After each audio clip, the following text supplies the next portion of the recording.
नमस्कार दोस्तों, जैसा कि मैंने पिछली वाली वीडियो में अपने बताया था कि बिहार के दो युवा नेताओं से नरेंद्र मोदी, जो खुद को विश्व का सबसे ताकतवर नेता कहता है, वो डर चुका है। दोस्तों, मैंने अपने पिछली वाली वीडियो में स्पष्ट रूप से जो बातें बताई थी, उसके बाद आज देखने को मिल रहा है कि इन दो युवाओं में से एक युवा नेता मुकेश सैनी की सुरक्षा केंद्र सरकार के द्वारा, मोदी सरकार के द्वारा छीन ली गई है। दोस्तों, मुकेश सैनी को, जो कि वीआईपी पार्टी के सुप्रीमो हैं, पूर्व बिहार सरकार के मंत्री रह चुके हैं, उनके पास Y+ की श्रेणी की सुरक्षा थी, जिसे अब केंद्र सरकार या फिर कहे तो मोदी सरकार डिक्टेटरशिप जो चला रही है, जो तानाशाह सरकार है, उसके द्वारा हटा लिया गया है। इसके पीछे कोई कानूनी तरीका नहीं है, यह बात आप हमेशा याद रखिएगा।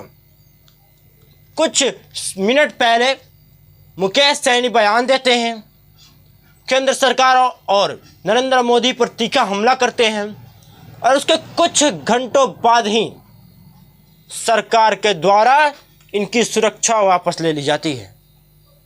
यह कानूनी कार्रवाई नहीं होती है, यह संवैधानिक रूप से उचित नहीं था, और संवैधानिक रूप से ये हो भी नहीं सकता था।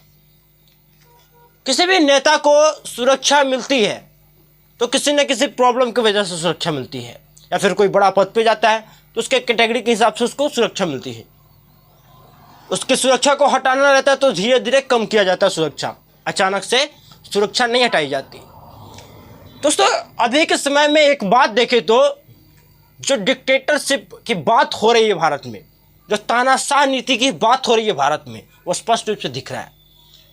मोदी सरकार में जाओगे, मोदी सरकार के पक्ष में बोलोगे, आपको भारत रत्न भी मिल जाएगा, पद्मश्री और पद्म विभूषण भी मिल जाएगा, आपको Y+ से लेकर Z+ कैटेगरी की सुरक्षा भी मिल जाएगी, प्लस की सुरक्षा मिल जाएगी, आपको जो चाहिए वो मिल जाएगी, बशर्ते आप उसके खिलाफ अगर एक शब्द बोले।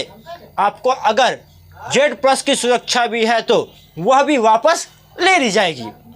ये बात है तानाशाह नीति, ये होती है तानाशाही, और ये भी लोगों को दिख नहीं रही है। और दूसरी तरफ देखें तो कंगना रनौत का नाम आपने सभी कोई सुना होगा।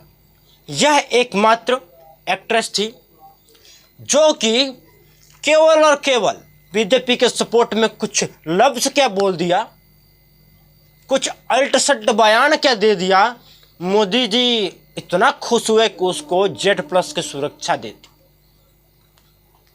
भैया एक बात बताइए, उससे ज़्यादा पावरफुल और उससे ज़्यादा अच्छे क्वालिटी के एक्ट्रेस और एक्टर बॉलीवुड में मौजूद हैं, बट उनको सुरक्षा नहीं मिलेगी। बस तलवार चाट लिया उसने बीजेपी का, और बीजेपी ने उसे थमा दिया सुरक्षा, और उसे सांसद का टिकट भी। ये होती है चाटने वाली बात। तो जो बीजेपी का चाटेगा उसको मिलेगा, जो नहीं चाटेगा उसको नहीं मिलेगा। इसी से रिलेटेड मुकेश सैनी ने भी कहा अपने प्रेस कॉन्फ्रेंस में, प्रेस वालों से बातचीत जब कर रहे थे, प्रेस वार्ता में उन्होंने बोला, जनता के जो प्रेस वालों का सवाल था, जनता की तरफ से जो मुद्दे निकल रहे थे, जो रिलेटेड पूछा प्रेस वालों ने, तो मुकेश सैनी स्पष्ट रूप से कहा कि मल्लाह का बेटा कभी किसी की गुलामी नहीं करेगा, कभी किसी की गुलामी नहीं करेगा।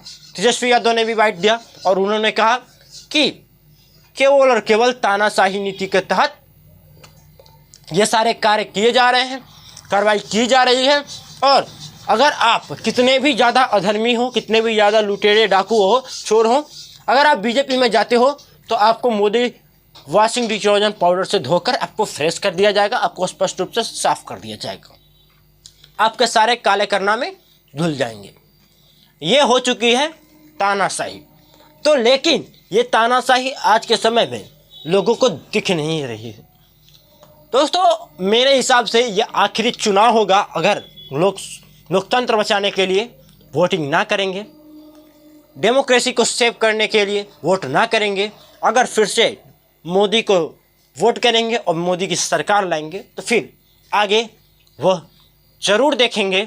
मोदी कहते हैं 1 nation 1 election, 1 nation no election की बात होने लगेगी, और जो होने वाला है, जो आपके मन में है वो होगा।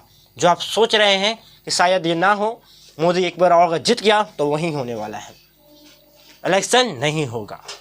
खैर, अब आपके हाथ में है कि आप वोट करते हैं या नहीं। और इतने बड़े बड़े उदाहरण देखने के बाद तानाशाही के आप किसके पक्ष में वोट करते हैं, आप कमेंट सेक्शन में ज़रूर लिखिएगा।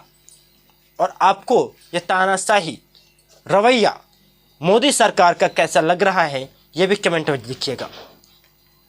इस चैनल को जरूर सब्सक्राइब कर लीजिएगा ऐसी वीडियोज़ के लिए। धन्यवाद।